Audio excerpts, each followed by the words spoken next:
Our classmates will absolutely remember the time when we first got together, our initial session.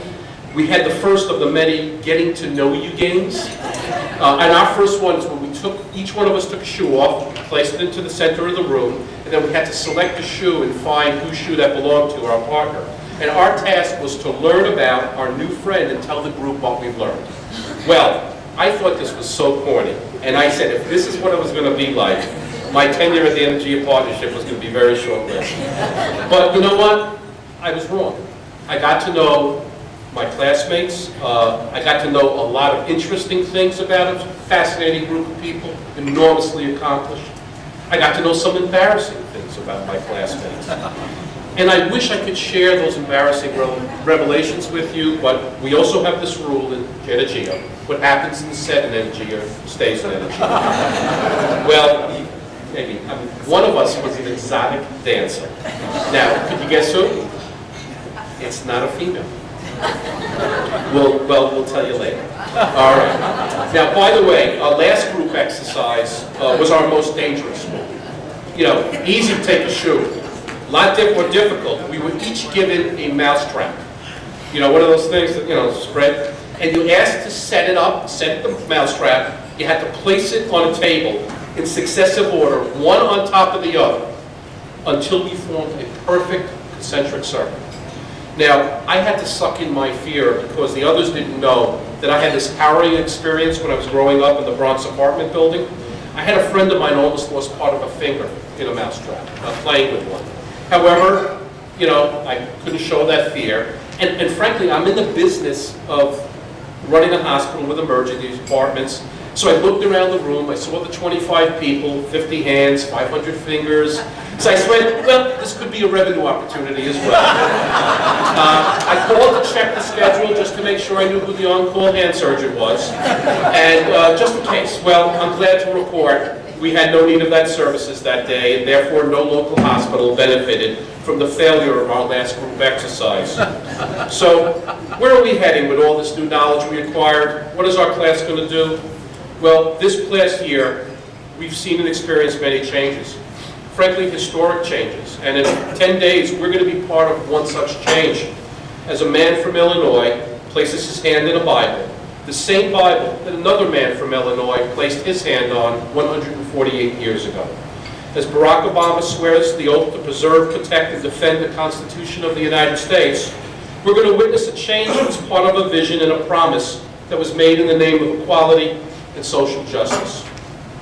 This change is the result of many small changes, many other changes, some which moved our country forward, some which moved our country backwards, but which occurred in the interval between these events.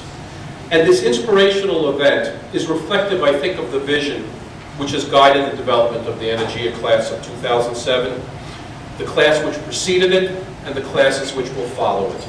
We're all part of this vision to create a critical mass of informed leaders who can slowly, steadily, and with focused determination and commitment work together to advocate for local, regional, and create very meaningful change. Because Energeia, frankly, is about leadership. It's about those leaders who are going to engage with their neighbors, hold their elected officials accountable, and give courage to those among us who speak on behalf of innovative solutions to the challenges that are confronting our region.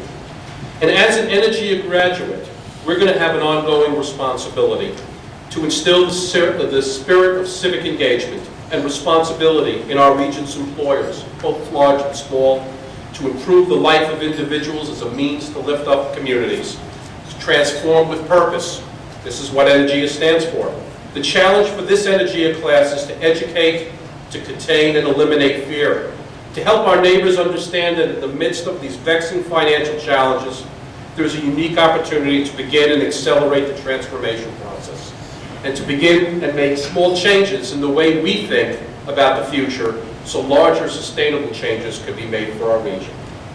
Now, our class really engaged in a lot of stimulating discussions on a number of topics. And every time we studied something, we wanted to go and do it. We wanted to work on it, find a solution, help those that are the most vulnerable, make a difference. And what we really learned is what we needed to do is to start helping others learn the lessons that we learned. and help understand the importance of social inclusion, economic innovation and growth, responsive governance, and high standards of livability and respect for our environment. We have to make the residents of Cold Spring Harbor and in other communities across our region understand why it's important to them that the children in Roosevelt's school system have to succeed, as Roger has said.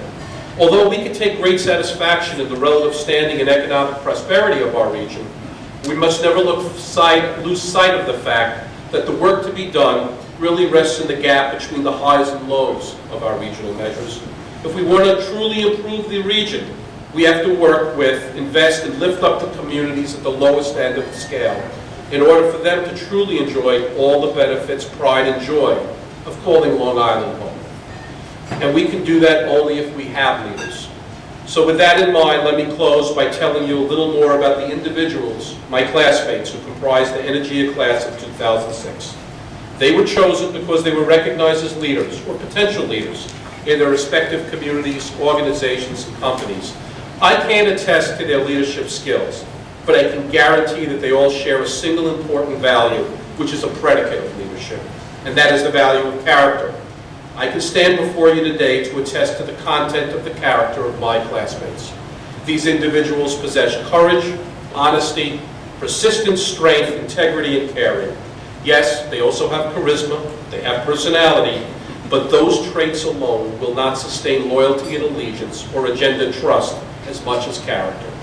Character is substantive, it's enduring, and it's real. Those are the people who make up the Energeia class of 2007.